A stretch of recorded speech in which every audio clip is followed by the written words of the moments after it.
Hi, this is Zap, and welcome to the Reset and Zap podcast.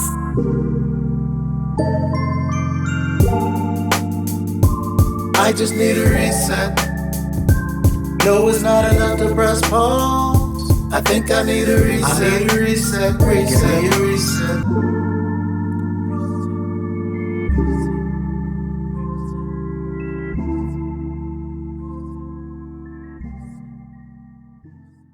Welcome to the Reset and Zap podcast. I am your host, Zap, and with me is my co-host, TJ the Gamer. Hey everybody, what's up? It's your boy TJ. And of course, I get to discuss with him some topics of utmost importance, but also fun. Now, before we dive into this special episode, let me just remind you to drop your reviews and ratings. As always, it's much appreciated as it helps us shape the Reset and Zap podcast, makes it more convenient for you, but also fun for us. Yes, indeedy. And today I have to start with a pause. Yeah, you gotta pause. Yep, I did. Gotta pause. As a matter of fact, let's pause. Okay, enough to pause. All right, there we go. So for pausing, I have to talk about something that got me thinking the other day, and is not everything is as it seems. Yeah, that's very true. Yeah. I would say that in the world that we live in today, especially in the world of social media, and the world that we live in now is just a lot different than what we used to live in. And and the world Back in my day. This is my old man speech. Let me get back on. All right, y'all youngsters. Back in my day, we used to walk 5 miles to go use the bathroom. Yeah. Nah, but seriously, the world is a much different place, and social media has this ability to show us things that aren't necessarily real, or people can portray things that aren't necessarily the reality, and not everything is what it seems. And we have to, not saying that social media is all bad, but we have to learn how to draw our limits and how to say, hey, this is how much I'm willing to participate. This is how much I'm willing to be a part of this. But you have to still be grounded in reality in some kind of way. And sometimes you have to limit that social media usage or cut back or pull back just to keep yourself grounded and real. Mm-hmm. Filter. Facts. Cannot stress enough of saying it. Yeah. Filter what you be looking at on social media, who you talk to, your engagement overall on social media. Limit yourself. Sometimes setting boundaries and limits are actually healthy. Yeah, I believe so, very much so.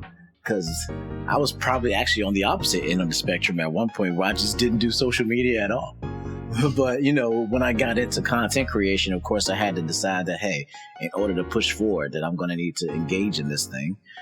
But what I decided is that I'm going to limit what I do and how much I'm engaged. Like Master Sword Music's Twitter page and Instagram page is about Master Sword Music. It isn't about me.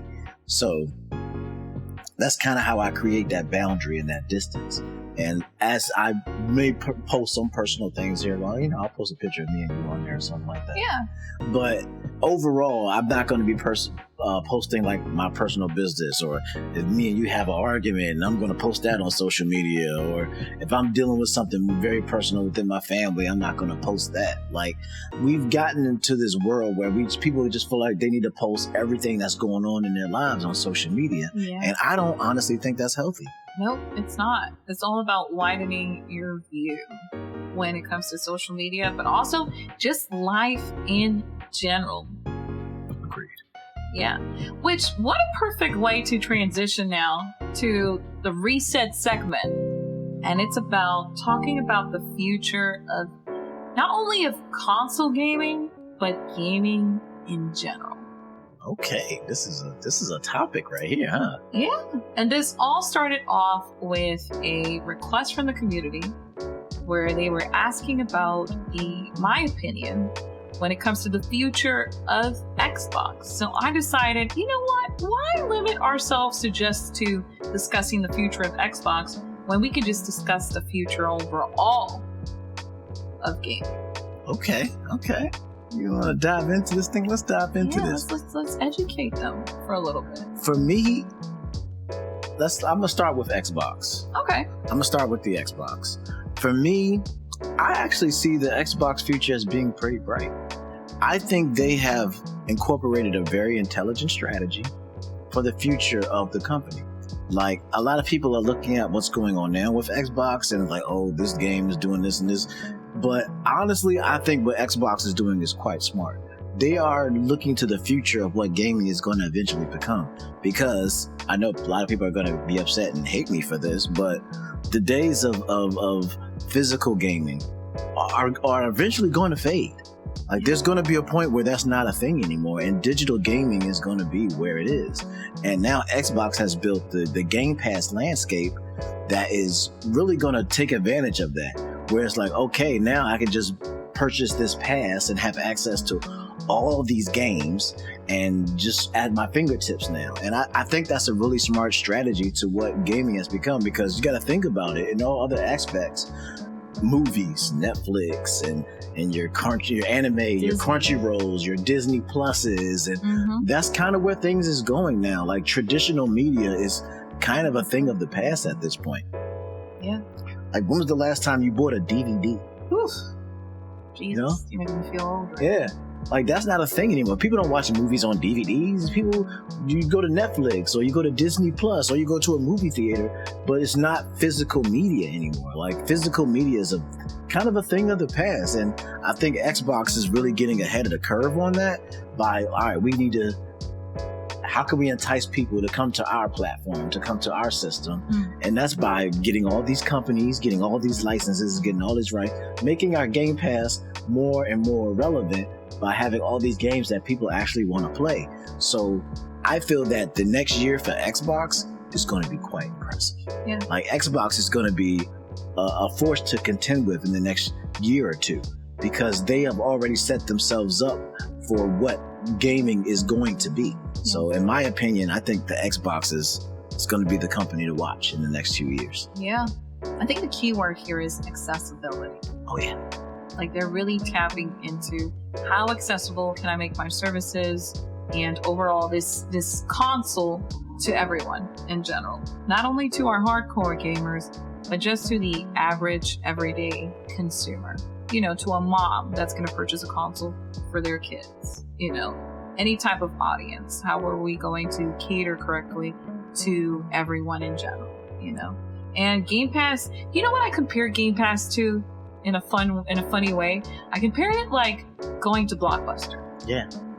You know, you went, you know those weekends you were like, you would rent a game for the weekend and then pretty much, play as much as you can to turn it in whenever it was due, Pretty much Game Pass is kind of like the definition of going to Blockbuster and renting a game. I like that. I never thought about it that way, but yeah, that's actually kind of true. Yeah, because like you're just paying a fee monthly, but you're having access to this huge library of games, day one releases, indie games, first party games, but then you have also got access to backwards compatibility because you can play Xbox 360 titles, OG right. Xbox titles, so if you're a retro gamer and you don't have access to these consoles and you still want to play those titles, they're accessible thanks to the Game Pass. That's very true. And I think that's really going to be the future wave, and the people who jump on that early are going to be the ones who are really successful at that. That's why I kind of like the way Nintendo is handling it as well.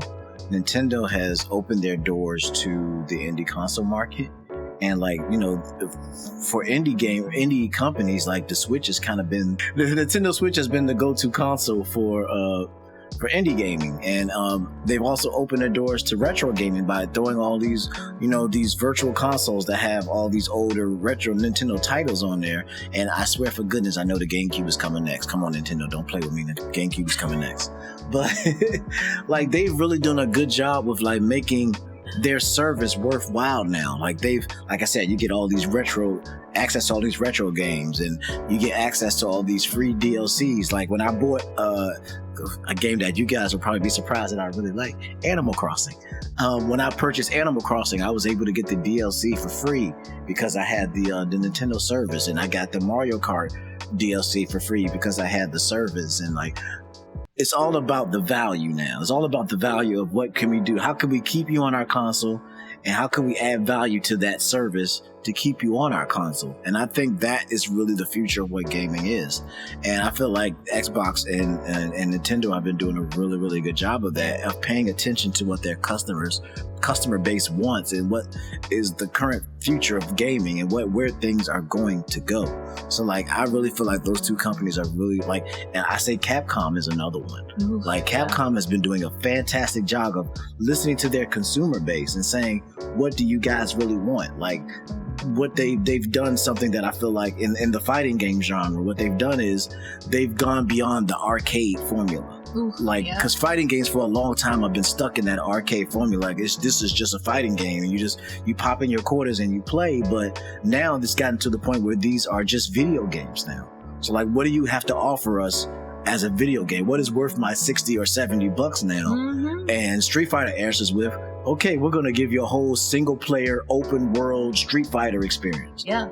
Genius. We're gonna give you a story. We're gonna now give a background story to each and every one of these characters. Yeah, and it's an amazing, smart thing to do. And it's like, I feel like like we've talked about before, like this being a golden age of gaming, like I feel like these companies are really starting to get a handle on what their consumer bases really want. And I feel like that is the future of what gaming is going to be. And whoever leans towards that the most is who's going to be the most successful. Which I feel like social media has played a huge part of them being able to now listen to what the people want when it comes to services, their games, and overall the expectations that people have now. You know? For sure. Not that everything is productive. Some things are counterproductive, you know, and of course they have to filter out what is not really worth their time, you know. But it has given them a bit of insight of what to do, you know, and in what direction they should head to or go to, you know, when it comes to their things. I agree 100%, you know, that's why I'm very happy with what Capcom has done with their remakes. Like, if you see the remakes they've done, they've really tapped into their true potential. And you have seen what they've done with their RE engine for all of these remakes. They are simply astounding. Yeah, and Street Fighter is actually using the RE engine as well. It looks good, it plays smoothly, and the opportunities that they have of creating something they truly want to portray when it comes to their brands, you know, to their franchises, you know, they just do a really good job right now, and I feel like they discovered what they want to do. Oh yeah, definitely, and they're firing on all cylinders. Like you said, the Resident Evil remakes, the Monster Hunter franchise, now they're the return of Street Fighter coming back to form. Yeah. Like Capcom is really nailing what they want, and they're just firing on all cylinders. Even as simple as creating a better service like the Capcom ID. Yeah, so now crossplay now is available now. Mm-hmm. Like, I think that's really going to be like I said, for Street Fighter, I think that's really going to be a big thing now, is that, now we can play on any console. We can play on PC. We can do what we want to do, and it's going to give you a bigger player base. Yeah. Now that everybody can play together, it doesn't matter what console you're on. We can all play this game together. And I think that's another big future of gaming is going to be, like, I think cross-platform is going to be a thing that's going to become like a necessity now, where if games don't have it, it's going to be like, what do you mean you don't have cross-platform? Yeah, because we're in a new age, a new era where, you know, back in the day, the competition was for exclusivity. You know, how many, you just got to be part of this one system, this one ecosystem. Mm-hmm. Now it's all about embracing gaming, no matter on what platform you're on, no matter, you know, if you're a PC gamer, mobile, whatever it may be. It should be accessible to everyone, because the goal is, how many people can I bring towards, you know, playing this game or building a community around this, you know, whatever video game it is, you know. So the way of seeing gaming has shifted now, you know, and I think now Nintendo and Xbox are learning, because to be fair, you know, as any company, they make mistakes. Yeah, and they've had their flops. Like, this thing about retro gaming online is nothing new, because back for the Wii U, there was something called their virtual, remember? The virtual console. Mm-hmm. Yeah. And you can pretty much play N64 games. There was a lot of games that you were able to play. I played Paper Mario. And the funny thing about it is two points I want to make. Funny thing that you brought that up is because even though the Wii U was considered a failed console, a lot of those same concepts are being applied to the Switch. Oh, like the virtual console stuff is pretty much what the Switch is doing with their Nintendo Switch Online and the N64 Online, and that's basically just virtual console. Pretty much. And like the whole gamepad thing, and that's pretty much just turned into, let's just make it portable now. Like a lot of the concepts that the Wii U bought is actually just being applied to the Switch now. A lot of the games that have come to the Nintendo Switch were Wii U games. Yeah. Like they're being very smart about it. They're starting to take their 3DS franchises and moving them over to the Switch. Like they're being very conscious about what they're doing, and I think it's a very smart thing. And what we were talking about, how the idea of gaming has changed into more of like a gaming ecosystem instead of a console ecosystem. The funny thing about it, even though it's not a game that I play very often or I'm a big fan of, the game that I think actually really brought that to the forefront was Fortnite. Oh, yes. Because Fortnite, you could play it on PC, mobile, Switch, Xbox, PlayStation, all crossplay. Yeah. Like it's just a game. It's just a game. It's just a game meant you want to play the game? Minecraft. Download. Yeah, Minecraft. It's a game. Yeah. It's on the Switch. It's on Stardew Valley. Stardew Valley. Like it's coming from the indie front. Yeah. Like, because Fortnite technically started as an indie game and then it got bought out. TMNT, Shredder's Revenge. Crossplay. Like that's I'm telling you, it's going to be a point where crossplay is the standard and not the exception. Yeah. Like it used to be that crossplay, this game has crossplay, that's cool. It's gonna get to a point where it's gonna be like, this game has crossplay. Okay, yeah, it's supposed to. That's what it's supposed to do. Yeah. And for a game to not have it, it's gonna be like, what?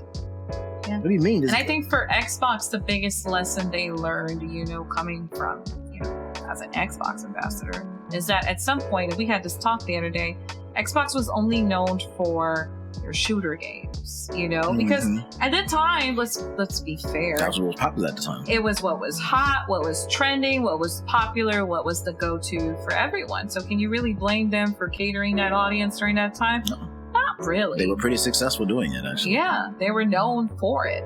So now they're in an era where they're like, there's more than just shooter games. Let's open up to other genres. Let's offer a more wide range of, when it comes to our catalog, where it caters any type of gamer, from the most chill, cozy gamer to the hardcore to a family setting.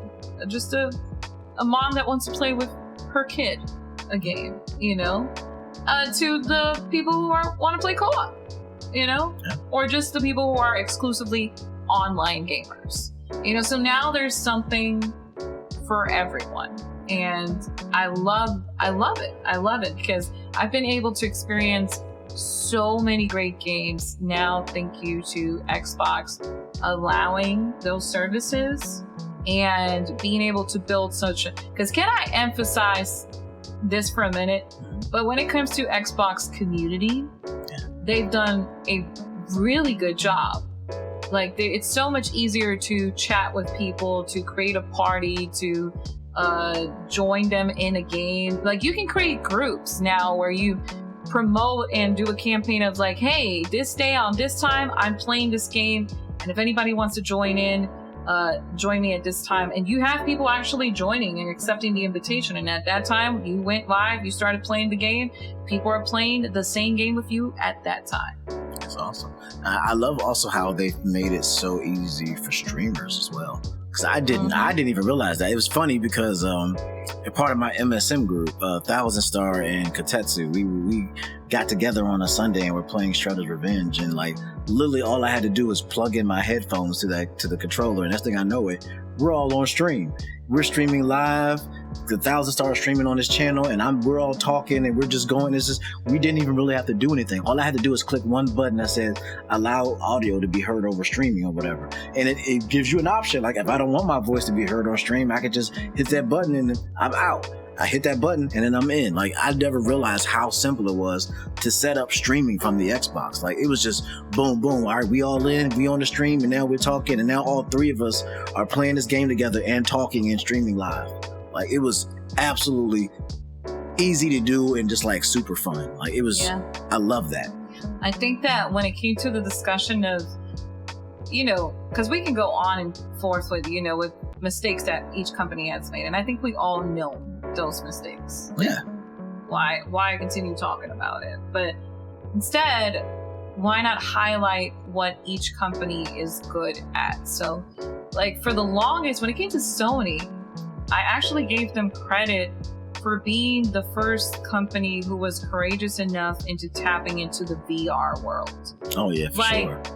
There's not been a company, Xbox hasn't done it, Nintendo really hasn't done it, to create a product completely on its own where it's dedicated to VR.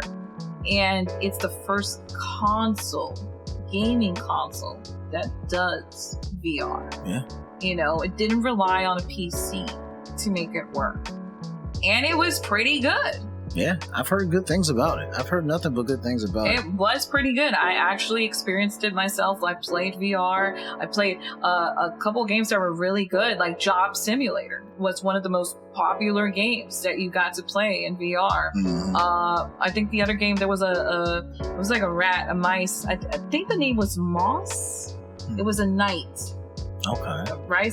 It was a rat, and you played as a knight. And it kind of had like this Zelda Link vibe to it, where it was like solving puzzles and going through these different platforms and trying to go through all these obstacles, and but you were doing this in VR. Okay. And it was pretty dope. So if anything, I was to give credit, to Sony, was kudos for tapping into an industry that was very overlooked, which was VR. Xbox has done an excellent job when it's connecting console gaming and PC gamers into one ecosystem. The reality of it is that they cater to a PC audience as well. Yeah. It's Microsoft. It makes sense. So being able to make accessible their Game Pass and online services, cloud gaming, all of their services consolidated in one, where it doesn't matter if you're a console gamer or a PC gamer, you still have access to these things.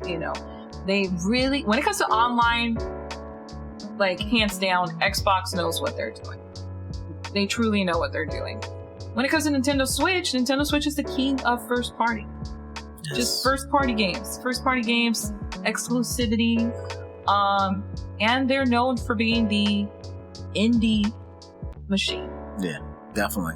I say one of the things that Nintendo's really just been kind of standing on is that they don't try to chase the trends. No. They don't chase what's popular. They don't, we want 4K, 50,000 frames per second. Like, they just do what they know that they can do, and they do that they know they're good at. And that's just their first party titles have always been the thing that has held Nintendo in the regard that it is. Like, as long as they hold on to those, that their Zeldas and their Marios and their Splatoons and their Metroids and their Pikmins, and Nintendo has so many like big franchises that are exclusive to them, that they always develop and they do well at. And then they always, like I said, the indie game scene is so big on there. And then just they're classic. They're starting to realize how much power they have in nostalgia, because a lot of retro gaming is centered around the Nintendo. Like, if you really think about like retro gaming, some of the first things that pop into your head is the NES, the Super Nintendo, the N64, the GameCube. Like, they were the kings of gaming for a long time. So when you're talking about the history of gaming, you can't really talk about the history of gaming without talking about Nintendo. Mm-hmm. So it's like, and to still have a name to this day, it's like you have to give them their props for what they've been able to do for so long. The only ones that have opened a theme park. And now, like, they're getting into other media now, like I said, like theme parks, and now they have their movies that are just like doing, like the Super Mario movie is doing their collaborations with Lego. Yeah, like Nintendo is also the king of merchandising. I'm trying to tell you. Yeah, they know how to merchandise the heck out of a product. Because if you look at this daggone shelf I got over here, I got Zelda books and magazines and mangas and posters and memorabilia hats, and just like they know how to tap into your nostalgia. Like, do you remember this? Yeah, you do. You want to buy it. The mini consoles. Oh yeah, and they did it the best out of anybody. Yeah, they did it the best out of anybody. The NES Mini, the SNES Mini, like they really knocked it out of the park with all of those consoles. Like it is so cool what they were able to do with that. Yeah. Xbox, I feel like I said, I think Xbox is are going to be the kings of the future. Like they are really trying to innovate to what they know gaming is going to become. And like I said, you can hate me all you want to, but digital gaming is going to be the future. Yeah. It's going to be just like everything else that's gone to like the subscription-based service, your Netflix and your Crunchyrolls and your Disney Pluses and all this stuff. That is where gaming is going to go eventually, because it's just going to be more financially feasible to not have to make these physical copies of games. Even though for us classic gamers and our retro gamers, we love to have our physical copies. I feel like that's going to become less and less with the future. Yeah. Because it even shows when they do their reports of their sales overall, how well they're doing when it comes to digital sales. And I think COVID was a big part of that too. Mm-hmm. Like when people couldn't go out to the stores, what were you going to do? Just download the game. Pretty much. And another thing that proves it recently was Tears of the Kingdom. How well they did when it came to digital sales. Oh my goodness. It was the first time I heard when you told me that they ran out. Yeah, they actually ran out of digital, because the way Nintendo does their digital games is that each game that they sell digitally has its own specific digital key. That way the game can't be duplicated and like copied and whatever. It's like copyright infringement type stuff. Mm-hmm. And they sold so many. It was 10 million within the first week. And they sold so many digital copies that they actually ran out of digital keys. So they had to like stop and be like, all right, we got to create more digital keys so we can sell more digital copies of this game, because we essentially sold out of digital copies. Which I've never heard of such a thing. Yeah, it was absolutely insane, because people were just like, I'm just going to download it. I'm just going to buy the digital copy, just download it. Like, it's crazy if you think about it. You ran out of digital copies. Like, that's crazy. Yeah. Never did I think we would have a discussion like this. Nah. Like, it's insanity that is like that many digital copies were sold. Like, it was just like we essentially ran out of digital copies, but it's really just like the key. Mm-hmm. So they couldn't sell any more unique copies of the game that were, copyright protected. Which follows up what you said, and this is piggybacking to an episode we did that we were talking about. It's not about the product, it's about the brand. Facts. Mm-hmm. Facts. Because if one thing all three have done a really good and well done job is in representing their brand. Best believe it. Because if you think about it, tagging back to Sony has done such a good job representing their brand that it's no longer about their product. It's more so about buying the brand. About buying the console and being a part of the Sony family, the ecosystem. Saying I'm part of Sony, because I have a Sony system. Yeah. And Xbox does the same, actually. Like, Xbox is doing the same. They're making, I got the Game Pass, so I'm part of the Xbox family now. And like, it's become like this thing now. And like you said, all three companies have done an amazing job at this. And this is why these three rule the console market. Like, there are other consoles out there, but no one does it to the level that these three do. Like, these are not the only, this is why things like the Stadia didn't quite work out the way Google might have wanted it to work out, or what's the other one, the Ouya, or whatever that thing was called. Or, like, there are other consoles. Like, people forget that these aren't the only console makers. There are other consoles out there, but it's just they don't, in the grand scheme of things, these three companies have managed to make a name for themselves that just lead themselves to like the big, like I call them the big three. Yeah. Like, you can't, there's other things out there, but it's just the big three are all that matters, because they have created this brand, and it doesn't matter what the product was. If you're a Nintendo fan, you're going to buy whatever that new Nintendo thing is. If you're a Sony fan, you're going to buy whatever that new Sony thing is, even if it doesn't make any sense. You're going to get the Xbox, and you're going to buy that Game Pass, because why the heck do you have an Xbox and you ain't got a Game Pass? That's part of the thing. Like, they have managed to make themselves the big three, the kings of gaming, and like this is what we do, and you're part of a bigger ecosystem when you're a part of us. Like, I'm proud to be a Nintendo gamer because I'm proud of what Nintendo has done, and anything Nintendo does, I'm going to be behind it and I'm going to support them because I've become a part of that Nintendo family. Yeah. Like, they've become bigger than the products that they sell. And in the grand scheme of things, it's what led to the hobby we now know and love and enjoy, which is gaming. You know, if it wasn't for them three, I don't know if gaming would have existed. No.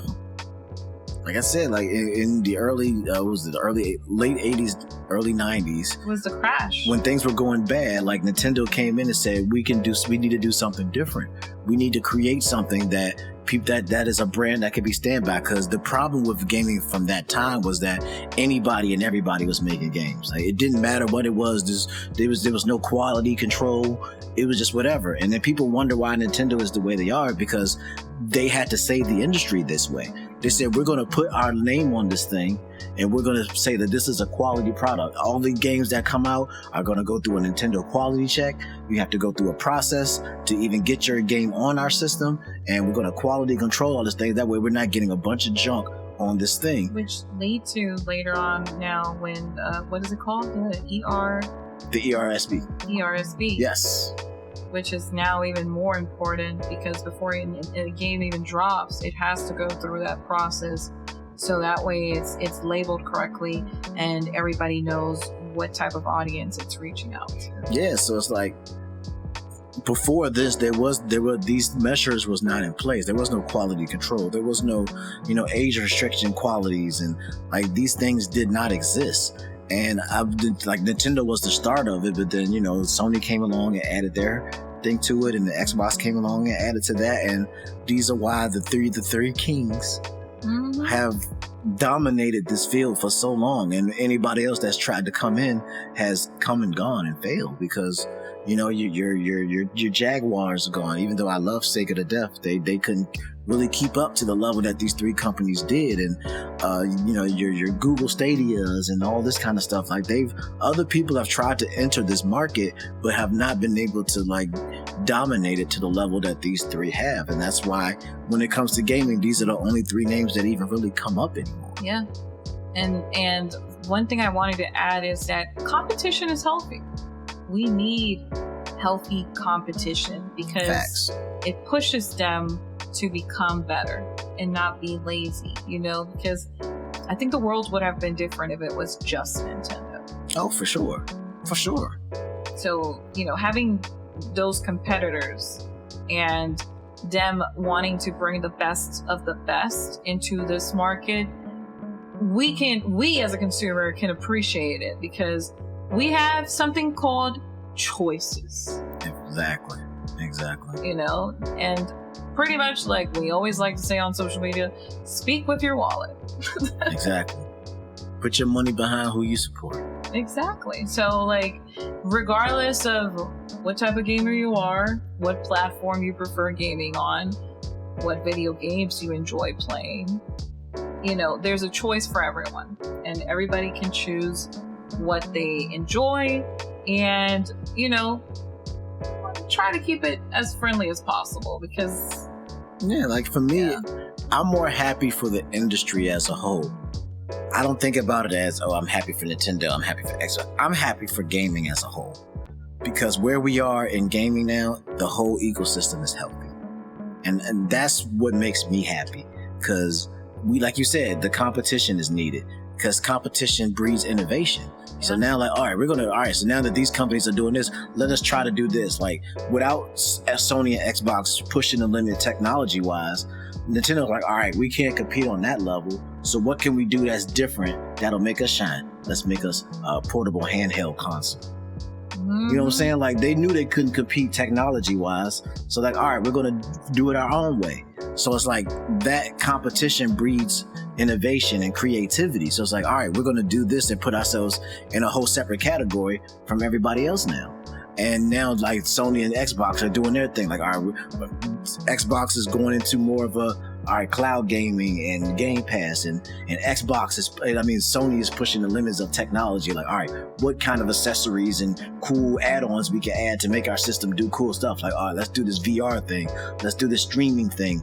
We got our own headphones now. Like, they're pushing the limits of what technology can do. Whereas Xbox is like, all right, we're gonna invest into the technology on the side of like cloud gaming and 4K. Yeah, 4K and service, like the gaming as a service kind of thing. Yeah, and servicing their fan base. Yeah, and then Nintendo is coming at it from the outside. All right, let's be the portable handheld everywhere you go everyday system, where it gets to a point where you can technically own each one of these consoles and get something different out of each one. So it's like, I love how gaming as a whole, the whole atmosphere is healthy. Yeah. And like, everybody can enjoy what they enjoy and love what they love. And it doesn't have to be like, even though some people turn it into that, it doesn't really have to be an ugly thing. It's just like, hey, you a Sony guy. Yeah, I'm a Sony guy. I'm an Xbox guy. I'm a Nintendo guy. Because, I mean, technically, I'm an everything guy because I've played on all these consoles. Pretty much. So it's like, I'm just happy to see that gaming is in a good, healthy space and we don't have to worry about gaming. Like, gaming is going to be here now. Like, it's here and it's a thing. I don't think that any of them are going anywhere anytime soon. No, not at all. Because I'm super excited for where they're heading to. Like, for example, for me, seeing this whole creative process of, developers designing games and, the big three, where they're going when it comes to their console designs and innovating, technology-wise and all that stuff. When it comes to innovation, Xbox really just surprised me when it comes to the Xbox Series X, because something as simple as I told you as a quick resume, I have never seen a console be able to do this like Xbox has. I'm playing 3 games, okay? I don't need to close my game. I don't need to finish my session. I can switch games in a split of a second and it will load up to wherever I was in the game, and I can continue playing without worrying that I lost my progress, I didn't save the game, or and then just turning off and turning on the console. It may sound dumb, but my God, it is a beast. And then graphically, how it looks, like if you have a true 4K TV and you play games from the Xbox Series X, even like Capcom's games, the Resident Evil 4 remake, this game looks so good. And then Nintendo said that later on they're wanting to experiment with AR technology. Oh yeah. And that even got me more excited because I'm like, ooh, so what are they thinking about doing, when they go to, continuing of researching and exploring with AR technology? What type of products are they going to create that will implement AR? And I mean, Sony, God knows what they're going to do right now, because they're just doing everything. We're going to make a virtual reality bodysuit. Yeah, you just never know. And I'm kind of like you. I play anywhere. We own Nintendo Switch. We owned several Nintendo Switches in this house. We own an Xbox Series X.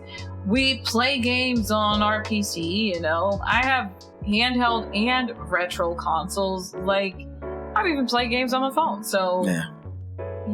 I guess we're the true definition of what a gamer should be. Yeah, we out here. Just give me the games. Just all the games good. That's all I care about. I don't care what they on. What is it? Is it good? Which, speaking about games, we need to go to press and play. Let's play. We gotta press play. Press play. Because we gotta talk about the current games we're playing. Oh, snap. So I'm just gonna let you start because I know you already got a lot to say. Yeah. I've been playing this game. It's a little game. It's not nothing, you probably never even heard of it, but it's a game that I really enjoy. And even though nobody's heard of it and it's super small, I could say that I'm probably the only person in the world playing this game right now. But I'm playing this little game called Zelda Tears of the Kingdom. Never heard of it. Yeah, I figured you probably never heard of it. Doesn't even ring a bell. Yeah, I figured it is. But when I say, all right, as you guys know, I'm the resident Zelda guy. Like I love my Zelda. Resident Zelda. The guy. resident Zelda guy. Oh God. I'm just the Zelda guy. That's just what I do. And as somebody who has played every Zelda game, I will say that this is shaping up to be my favorite Zelda game of all time. Really? Like, it's what they've done, what Nintendo have done with this game. This game is like a love letter to all things Zelda. Like, classic music from classic games. They've brought back items from like previous games and mechanics from previous games and taken mechanics from the Breath of the Wild game and enhanced them to the next level. They've given you absolute total freedom in gameplay. Like, the puzzles, usually in Zelda games, there's like one way to solve the puzzle. Like, this is what we want you to do. This is how you have to do it. With this game, you can pretty much solve puzzles the way you want to, do things the way you want to, in the order that you want to. Is what I say completely non-linear gameplay. Like, you can literally, if you want to, you can start the game up, and after you get past the basic tutorial, you can literally go to the last boss and fight him if you want to. You'll probably get your butt kicked, but you can do it. And I've seen speedrunners, like there's speedrunners from the original Breath of the Wild who would do that. They would just run to the final boss and somehow win. And you can play this game in any order. You can do however you want to. You can do side quests. The story has been enhanced to a level that I've never seen in a Zelda game. Where it's like, I even got emotional when a certain part of the game come. I had to put the game down. I couldn't even play it for the rest of the day because I was getting emotional. I almost cried a little bit. And I've never seen a Zelda game go that far with a story mode, and then the music, and then the gameplay, and then the love letter to other Zelda games, and just, they've really gone all out. And the way they made this game even bigger than Breath of the Wild. Breath of the Wild was a huge game. Mm-hmm. This game is 3 times the size, literally.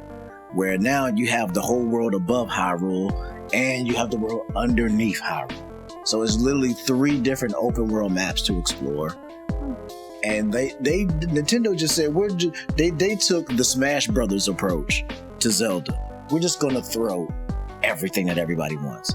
You said we didn't have enough music in the game? All right, now we're putting music. You saying that there wasn't enough Ganon in the game? We put Ganon back in the game. You said we didn't have these items in the game? Now the items are back. You said you had a problem with the weapon durability problem? Guess what? Now you can craft and repair your weapons. So now that's not even an issue. Like, anything that anybody have a problem with, they put some kind of solution in it for them. And they just say, just go have fun and just do whatever you want to do and play the game and have fun. And I love that approach to gaming. It's like, just have fun. We're going to give you all the tools to break our game. Go break it. So it's pretty much a sandbox. Yeah, it's very sandboxy. Like, it got people were breaking the game so well that they already had to drop a patch. Like, oh man, like, they were like, oh wow, we didn't know you could do that. All right, we got to patch that. Like, wow. They've already had to drop a major patch. That's why people are talking about not upgrading their Zelda, because people have found all these like glitches and like game breaking things that they can do. Like, they're just letting people have fun. They just say, all right, here's all the tools to break the game. Go do your thing. So for me, Tears of the Kingdom. And oddly enough, the second game I had to talk was Animal Crossing. So I'm just oh my God. What a dichotomy right there. That's what I've been playing lately. Total opposites too. Yeah, Animal Crossing and Zelda. That's what I've been playing lately. Yeah. Which, surprisingly, I didn't think you would enjoy it as much as you are. I actually love Animal Crossing. Because you never played Animal Crossing before. No, Animal Crossing New Horizon is the first Animal Crossing game I've ever played. We were, looking into, games that we could play together, and you were telling me about Animal Crossing, how you used to play it all the time and all this fancy stuff that you had. And I was like, you know what? I've always wanted to try it, but it seemed like one of those games that you need to play with somebody or have somebody that knows something about the game. You can't just jump into it by yourself. Excuse me. But yeah, so I was like, all right, fine, I'll try it. And, I downloaded it and we started playing Animal Crossing. Next thing I knew it, I absolutely fell in love with that game. And now I am like an Animal Crossing fanatic, and I love Animal Crossing. I know that's probably going to be surprising to a lot of people, but yes, I do love Animal Crossing. Yeah, it is a surprise. You really did surprise me. I was like, wow, he actually is enjoying quite a lot Animal Crossing New Horizons. Yeah, it's a really good game. Yeah. On my end, I've been revisiting some games that I truly enjoyed and have maybe just fall all over again in love with the Nintendo Switch. And of course, if you're an OG from my main channel, ZapCristal, then you should know by now that one of my favorite games, my childhood games, is Luigi's Mansion. And of course, Nintendo, released not too long ago, Luigi's Mansion 3. And even though I've played it, I decided to give it a second run and play it all over again. And I have to say, I think I'm enjoying more the second run than the first time when I played it. Because now I'm playing it from a more laid-back perspective, where I'm just curiosity. I'm like, let me explore the mansion more. Let me try to find every nook and cranny and see what I can find. How many things can I collect? Because I'm a completionist side of me. I'm like, you gotta collect 6 gems. Yes, sir, I'm on it. Let me see how many gems I can collect. I'm gonna try to spot and scavenger hunt all these gems throughout this entire mansion. But yeah, it's becoming kind of an issue sometimes. Yeah, I know. Yes, I've seen it. But it's been such an exciting journey, and following with Luigi's Mansion 3, I started playing somewhat Super Mario Odyssey, and my God, I started playing it again. I was like, wow, this game looks so good. It's so much fun to play. It's open world sandbox in a way, and it's just been a great experience. And then on the side, because like you mentioned earlier, it's a game we chose to kind of tag along and play together, was Animal Crossing New Horizon. And when it comes to the indie scene, I've been playing a little bit of Bear and Breakfast. Yes, that's a good game. It's a really chill management game where you're basically a bear in the middle of the wilderness, rebuilding a resort and a place for travelers to come, and the importance of making them feel at home while revealing some secrets about what happened in that place. And I just love it because the ambience, it's very nature driven, so you have all these nature sounds, all the environment, it's rainy, it's such a cozy and chill game. Like if you just want to lay back, shut down your brain, not really have to think too much what you got to do, and just chill, that Bear and Breakfast does a really good job. And Animal Crossing in a way, yeah, Animal Crossing is a good one for me, does a really good job at you just decompressing for the day and chilling, just do whatever you want. You want to fish, you want to garden, whatever you feel like doing, you can pretty much do.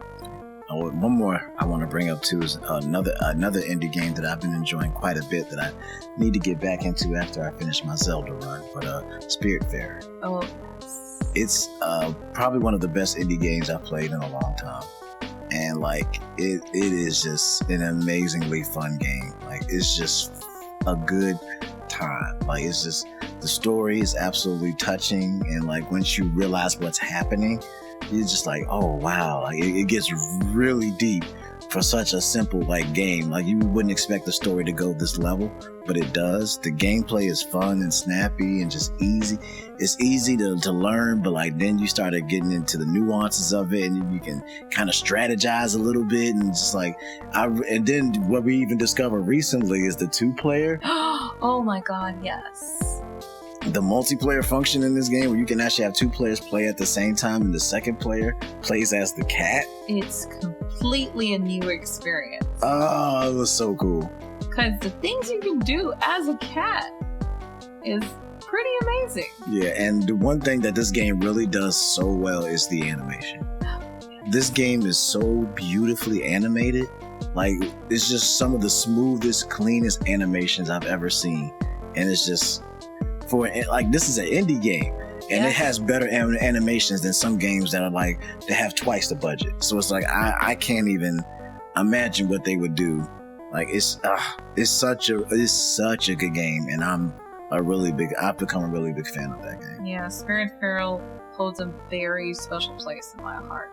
I will say it's one of those games that I've connected to it in such a way that I could play so many times and still have the same reaction. Yeah, you talked about that game in your healing video, right? Yes, I did actually. Yeah, I had a video I talked about my healing journey and presented a list of games that helped me go through some rough times and explained a little bit, of each of them. And one of them that I brought up was actually Spiritfarer. I can definitely see how that game would be a healing game, because that's pretty much what the game is about. So yeah. I can see how that makes a lot of sense, because that game is about healing. So that's another game. Power of healing through video games. Yeah, that's definitely a video worth watching. It's definitely one of my favorite videos from you, and I would say probably one of your best videos you've ever made. So I would definitely say, if you have not seen that video, you should definitely check it out. But what we appreciate is you listening, tuning in for this episode.